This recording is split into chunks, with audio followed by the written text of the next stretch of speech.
Que el Señor les bendiga en este momento, en esta hora, y no nos cansaremos de dar gracias a Dios por este momento tan importante para nuestra vida y probablemente para la suya también.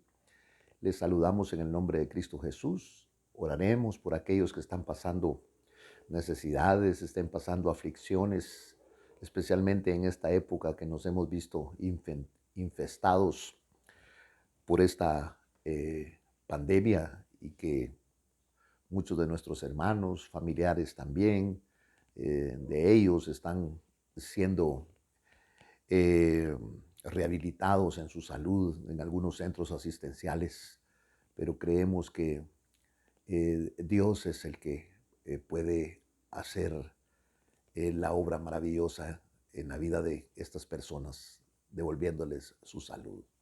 Así que oraremos en el nombre de Cristo Jesús. Y si usted tiene alguna necesidad, alguna petición que nosotros no conocemos, aprovechemos este momento. Si usted va en su vehículo, párese un momentito y ponga su petición delante del Señor. Dios le va a responder. No digo que le va a responder como usted quiere, sino va a responder Dios conforme a su misericordia y conforme a lo que muchas veces merecemos nosotros. Así que en el nombre de Jesús oraremos. Padre, te damos gracias en el nombre de nuestro Señor Jesucristo, en quien nos has enseñado a orar bajo ese nombre que es un nombre sobre todo nombre. Señor, ponemos delante de ti nuestras necesidades, las necesidades de tu pueblo, Señor, en el nombre de Jesús, aquel que tal vez está tan enluchado que no puede orar, pero en el nombre de Cristo, Señor, nosotros te suplicamos en este momento, dado tu grande misericordia, Señor, y que aún, Señor, tú, el que se acerca a ti, dice tu palabra, tú no le echas fuera, Señor. En el nombre de Jesús, te pedimos que perdones nuestras necedades, nuestra testarudez, nuestra indiferencia, Señor. Por favor, perdónanos, Padre. En el nombre de Jesús, te lo suplicamos y concede el favor de aquellos, Señor, que han perdido su salud, y esa es la riqueza que tú nos das a pobres y a ricos. La salud, Señor, proviene de ti. En el nombre de Jesús lo creemos y lo confiamos, Señor, y bajo esa perspectiva, ahora compartiremos tu palabra. En el nombre de Jesucristo, amén, Señor, y amén. En esta oportunidad queremos platicar con ustedes sobre uno de los salmos eh, maravillosos, todos son maravillosos. Eh, en el Salmo número 73, eh, porque muchas veces como cristianos, como gente que buscamos del Señor, a veces podemos perder la perspectiva al poner nuestros ojos en donde no tenemos que ponerlos, y a veces nos frustramos y a veces le reclamamos aún al Señor, ¿verdad? Que no tenemos ningún derecho a hacerlo, pero le increpamos: ¿por qué vivo de esta manera? ¿Por qué no salgo? ¿Por qué estoy así si ahora te estoy buscando? Ahora ya no hago las cosas que hacía antes. Y esto puede traernos un poquito de dolor y, por qué no decirlo, amargura en nuestro corazón, a tal grado que hay muchas personas que se alejan contendiendo con el Señor porque ¿por qué me pasó esto? ¿Por qué Dios no me responde como le responde a otros? Y entonces en este salmo vemos nosotros que un ministro de Dios, este salmo es acreditado a Asaf, eh, un alabador del Señor, un salmista. Y qué lindo es porque nos deja ver que aún una persona, eh, pastor, un maestro, un evangelista, aún una persona que tenga uno de los 5 ministerios, o por qué no decirlo, un apóstol en determinado momento. Recordemos que Satanás vino a robar, a matar y a destruir, y uno de sus principales propósitos es dividir.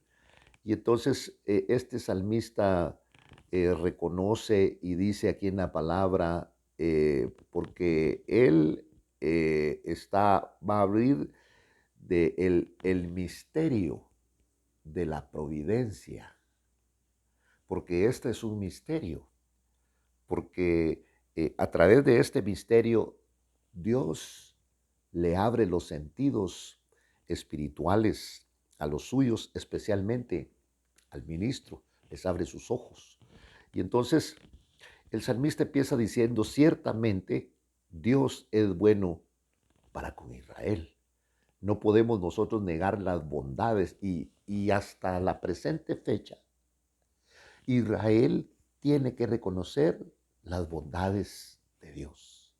Los guarda y los sigue guardando como la niña de sus ojos. Es un país pequeño con una gran tecnología y grandes avances y una buena economía. Y entonces, pero hablando en aquel tiempo, Asaf dice, ciertamente Dios es bueno para con Israel, pero hace énfasis para con los puros de corazón, para con los limpios de corazón. Cuando hablamos de limpieza tenemos que hablar de algo que el Señor ha dejado. Por eso en uno de sus textos la palabra dice que el que está limpio, límpiese más. Y el que está sucio, pues lo deja el Señor para que si quiere ensuciarse, pero el que está sucio y quiere limpiarse, Dios lo limpia. Este hombre reconoció y dijo, ciertamente Dios es bueno para con Israel, para con los limpios, para con los puros de corazón. Esta pureza viene de una sinceridad. Cuando nosotros venimos a los pies del Señor, y realmente quiero decirle, estimado hermano y amigo en Cristo, que muchas veces fallamos, pero en medio de esas fallas Dios nos ha dejado algo maravilloso que es el perdón, reconocer que nos equivocamos y venimos delante del Señor porque antiguamente eh, ponían la sangre en un traste, en una jofaina, metían ahí la ramita, el hisopo y esparcían la sangre. Pero ahora hay una sangre maravillosa que es la sangre de Cristo, que está vigente para limpiarnos de toda impiedad. Pero no viene el Señor a limpiarnos hasta que nosotros reconocemos que necesitamos esa limpieza de parte de Dios. Y entonces el salmista viene y dice, Dios es bueno para con Israel, no está negando, para con los puros, para con los limpios de corazón. Está hablando de una de las bondades maravillosas de Dios, pero inmediatamente dice, en cuanto a mí, es un ministro. Este es un ministro de la alabanza, mire, es una confesión de fe de uno que ha sido probado duramente, pero, pero que salió victorioso al venir y traer su petición delante del Señor. Entonces dice, en cuanto a mí, oiga qué sinceridad, en cuanto a mí, mis pies estuvieron a punto de tropezar y casi resbalaron mis pasos. Y cuando casi resbalaron mis pasos y estuve a punto de tropezar, de caerse realmente, pero no se cayó porque una mano lo detuvo y esa es la mano del Señor. Esa mano maravillosa que tú no la miras, pero que ahí está para auxiliarte, porque quiero decirte algo y quiero recordarte que muchos de los que me están escuchando y mi persona misma, ya no tendríamos que estar en este mundo, pero podemos hablar de la misericordia, de la gracia de Dios, que esa mano poderosa cuando estábamos fracasados, cuando estuvimos a punto quizá ya como cristianos de resbalar, esa mano nos detuvo, esa mano nos sacó.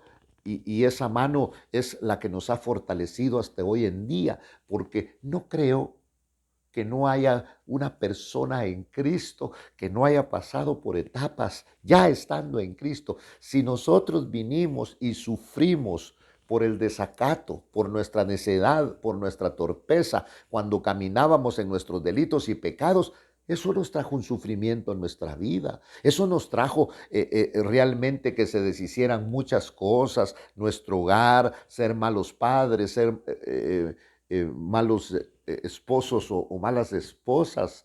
Nos trajo cosas que realmente ahora nos avergonzamos y no quisiéramos nosotros ni hablar ni recordar las cosas pasadas, esas cosas que nos hicieron, pero que nos ocurrieron. Pero Cristo Jesús vino y nos rescató. Pero ahora yo estoy hablando ya no de esas cosas, sino de las cosas que han ocurrido estando ahora en Cristo Jesús. Este hombre era un hombre de Dios. Podríamos decir, como dice la gente, un evangélico, pues. Ahora, y entonces casi resbalaron mis pies. Casi tropiezan, casi me caigo. ¿Y qué fue lo que ocurrió? Tuve envidia. Se mueve, sí, es un espíritu. Tuve envidia de los arrogantes. ¿Quiénes son los arrogantes? Los arrogantes, la Biblia los describe como los orgullosos. ¿Y por qué tuvo envidia de los orgullosos? Al ver la prosperidad de los impíos. ¿A quiénes se refiere aquí? A los que no tienen al Señor. O probablemente pueda referirse, cuando está hablando de impiedad, está hablando de alguno que confesó a Cristo y que poco a poco se fue apartando o lleva una vida apartada y solo finge que es un cristiano verdadero, porque tuve envidia de los arrogantes. Estos son los orgullosos al ver la prosperidad de los impíos.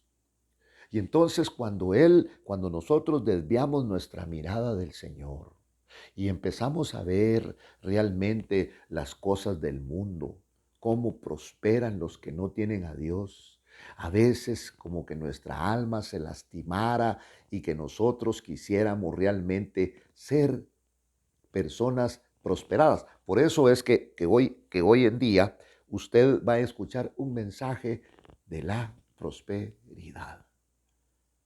Y no que tener cosas sea malo, pero no es la apuesta en el Evangelio, porque si tenemos al Señor, si Dios está con nosotros, ¿quién contra nosotros? Dice la palabra del Señor.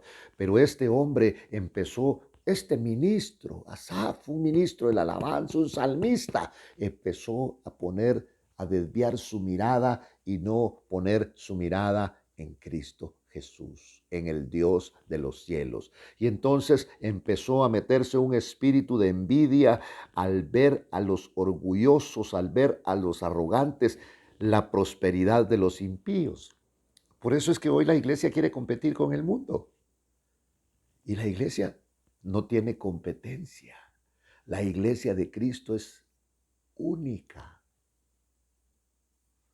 Es como la niña de sus ojos hoy, lo que Israel era entonces para el Señor. Y entonces dice acá, al ver la prosperidad de los que no buscan a Dios, al ver la prosperidad de aquel que miente, al ver la prosperidad de aquel que hace negocios fraudulentos, y entonces porque no hay tormentos, dice, en su muerte. Estos tienen sus recursos y van a los mejores hospitales probablemente. Y hoy podemos ver esto.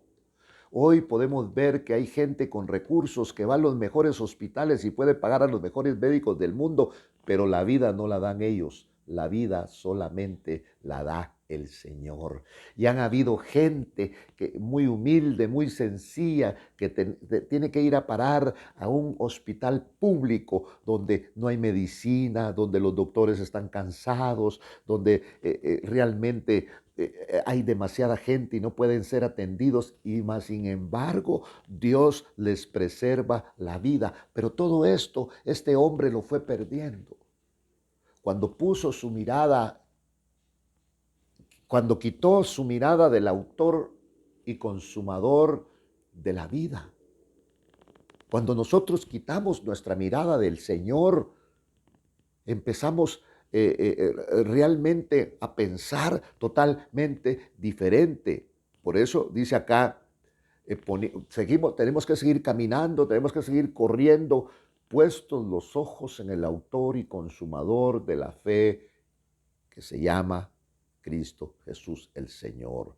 Entonces habla y dice, no hay tormentos en su muerte y su cuerpo es robusto.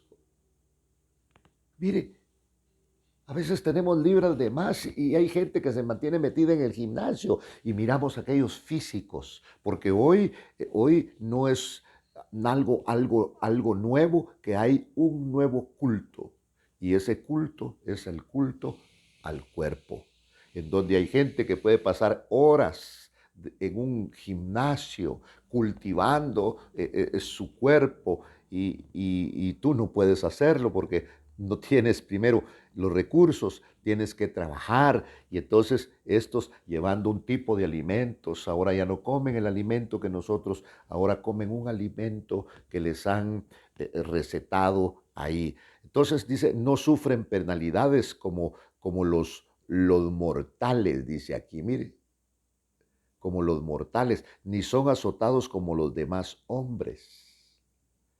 Cuando nosotros miramos, por ejemplo, ¿verdad? Hay gente, mucha gente que nunca se ha subido a un avión, que nunca se ha subido a un barco. Y cuando mira realmente estas personas que tienen un barco, que tienen un avión privado, pues que lo disfruten, pero no pueden disfrutar de la presencia del Señor como tú y yo lo disfrutamos. Y entonces dice, son azotados como los demás, no sufren penalidades como los mortales, ni son azotados como los demás hombres. Por tanto, oiga, el orgullo es su collar, el manto de la violencia los cubre. ¿Qué fue lo que hizo Faraón con José? Allá en Génesis capítulo número 41, del versículo 42 en adelante, dice que Josué, como tenía un espíritu extraordinario, ¿sabe qué hicieron con Josué? Le quitaron las vestiduras que él tenía y le pusieron nuevas vestiduras y le pusieron un collar como los que usaba Faraón. Por eso hoy los cristianos queremos competir con el mundo. Queremos usar los collares que usa Faraón, que son símbolos de nobleza y de riqueza. Por eso vemos aquí, no sufren penalidades como los mortales, ni son azotados como los demás hombres. Por tanto, el orgullo, oiga, es su collar. La gente anda luciendo cosas de marca cuando están endeudados, cuando no hay alimento en su casa. Mire, porque el orgullo es su collar. ¿Dónde se pone el collar? En el cuello. El collar es para lucir. Y nos han vendido una serie. Yo bendigo la era y la época en donde yo nací. Porque comprábamos, o me compraban más bien, las cositas más humildes, zapatos. Ni conocíamos las marcas en ese tiempo, si nos vestían nuestros padres conforme a la provisión del Señor. Por tanto, hoy el orgullo es su collar. Hasta los pastores se ponen ahora las grandes cadenas de oro, los anillos, que no son de fantasía, de diamantes, relojes que cargan en sus manos de las mejores marcas del mundo, que no cuestan 2 centavos, sino cuestan miles y miles de dólares. El orgullo es su collar y el manto de la violencia los cubre. Este hombre dejó de ver a Cristo para empezar a ver la sociedad y a los hombres donde vivía, y dice, los ojos se le saltan de gordura y se desborda su corazón con sus antojos o sus imaginaciones. Lo que se imaginaban, trataban de alcanzarlo y lo lograban. y sobre todo se burlaban y con maldad hablan de opresión y hablan desde su encumbrada posición, porque es fácil hablar cuando uno está en la orilla y no se está ahogando, hablarle al que se está ahogando, ¿por qué no hace esto? ¿Por qué no hace lo otro? Porque hay una posición en la cual está hablando acá. Y contra el cielo, dice la palabra, han puesto su boca y su lengua se pasea por la tierra. Porque hoy nosotros queremos lucir nuestras casas, nuestros carros, nuestra ropa, todo lo queremos lucir. Queremos que la gente se entere que nosotros usamos una ropa de marca, que nosotros vivimos en tal colonia y esa colonia tendrá un nombre importante, que nosotros no vamos al mercado, sino vamos al mall y le ponemos un nombre. Contra el cielo han puesto su boca y su lengua se pasea por la tierra, jactándose de los lugares y las cosas que conoce. Por eso el pueblo de Dios dice, vuelve a este lugar y beben las aguas de la abundancia. Mire, vuelven a esos lugares y beben a grandes sorbos de sus aguas y toman parte de sus placeres y dicen, ¿cómo lo sabe Dios? Y hay conocimiento en el Altísimo. He aquí, estos son los impíos. Váyase de espaldas, porque quiero usar la palabra impío, porque no les está hablando a los egipcios, les está hablando al pueblo de Israel. Les está hablando al pueblo que tenía los 10 mandamientos. Les está hablando al pueblo que tenía las fiestas. Le está hablando al pueblo del Señor. Mire, he aquí, estos son los impíos y siempre desahogados han aumentado sus riquezas. Y entonces cuando Asaf empezó a ver estas cosas, vio su ropita, era un ministro del Señor. Oiga, el ser tomado en cuenta por Dios es lo más grande que puede haber. Esto no te lo da ninguna universidad. ¿Qué es bueno en relación a los estudios que pueda darte la universidad? Pero no te pueden dar lo que te da el Señor. Ciertamente, en vano he guardado puro mi corazón. Mire, esta es la terrible tentación del justo. Que si nosotros no estamos bien agarrados, cuando nosotros vemos algunos ministros y ministerios que realmente en gran abundancia y nosotros con 2 o 3, como por ejemplo, no sé cuántas personas me puedan estar oyendo, cuántas personas podemos estar nosotros en relación, no lo sé, y mejor para mi vida. No me interesa el número, si es una, bendito sea el Señor, si son 2, es sobreabundancia. Ciertamente dijo ¿quién? El salmista. En vano he guardado puro mi corazón. ¿Sabe qué pasa con nuestros jóvenes cristianos? Ahora quieren ir a las discotecas, ahora quieren tomar, ahora quieren conocer todo lo que el mundo les está proponiendo. Pero yo, a ti joven, te hablo en el nombre del Señor. Tú tienes que tener una visión y un corazón como el que tuvo Daniel, para que no vengas y no, ustedes porque ya vivieron. No, Daniel tenía aproximadamente 16 años cuando llegó cautivo allá a Babilonia. Y no fue Dios. Dios lo dejó y dijo, voy a ver qué hace Daniel. Y dice que Daniel propuso en su corazón no contaminarse con los manjares del rey. ¿Cuáles son los manjares del rey? Todo lo que el mundo te está ofreciendo que no agrada a Dios. Todo, todo. Por eso en un tiempo yo oía a las hermanitas, vamos a hacer una pijamada. Y eso no es bíblico. ¿De qué es?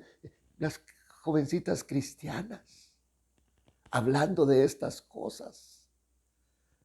Y de repente hay una más lista, llevaba licor y se tomaban un vinito y entonces se reunían, no para buscar al Señor. Parece muy, muy legalista, parece muy ortodoxo lo que yo estoy diciendo. Por eso este hombre, cuando puso su mirada en aquellas personas, dijo, en vano he guardado puro mi corazón. Mire, esta es la terrible tentación del justo. Esta es la terrible tentación del justo. Cuando miramos a aquellas personas con aquellos lujos, por eso a la congregación no se va a lucir, sino se va a alabar y adorar el nombre de Dios.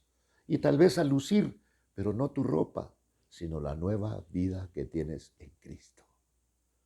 Por eso es lo lindo, porque a veces con tu ropa de marca y todo eso, estás insípido.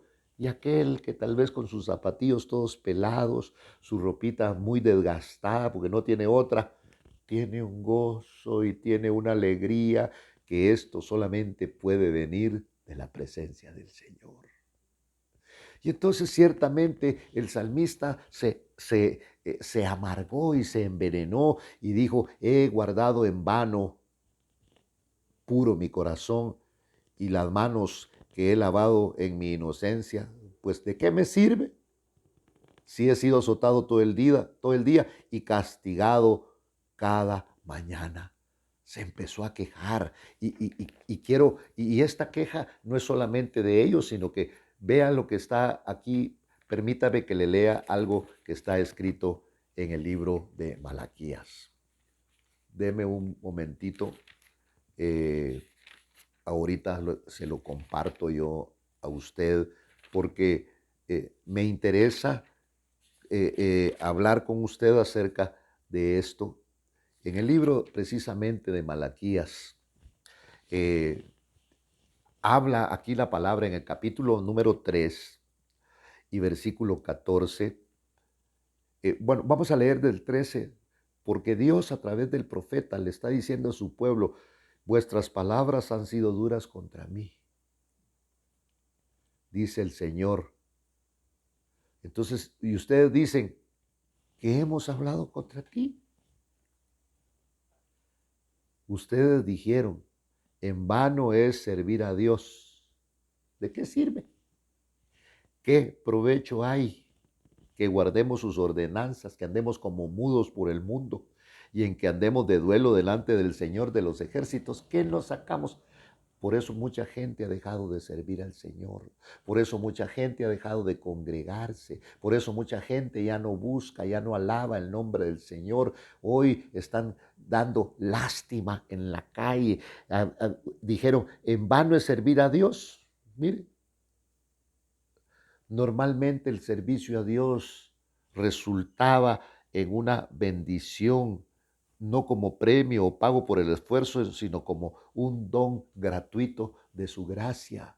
Por eso hoy hay tanto cristiano que es emocionado, toman un privilegio y mañana lo están entregando. No, la honra, jamás voy a dejar de alabar al Señor porque Dios me está honrando a mí con que yo hable de sus grandezas.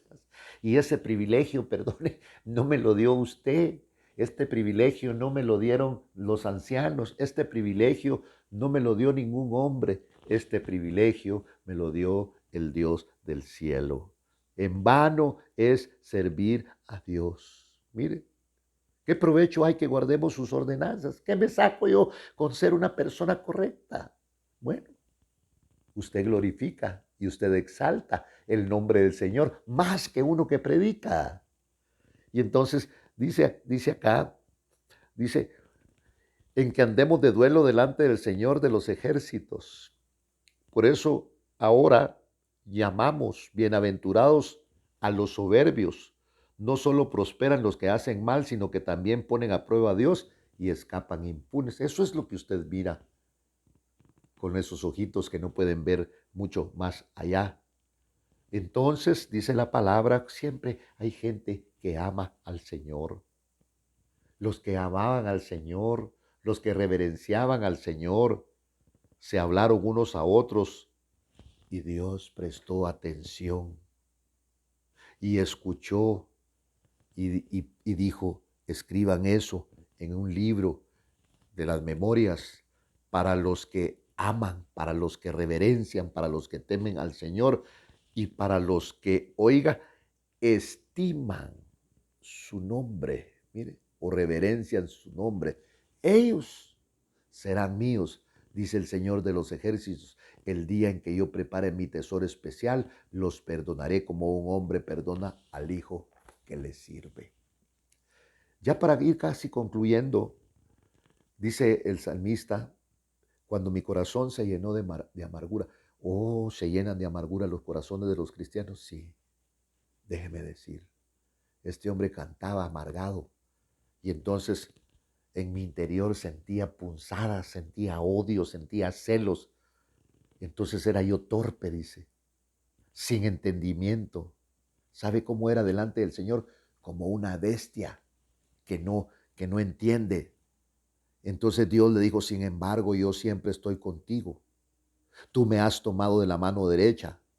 Con tu consejo me guiarás. ¿Por qué? Porque el Señor lo metió al templo. Y cuando entró al templo, lo hizo despertar.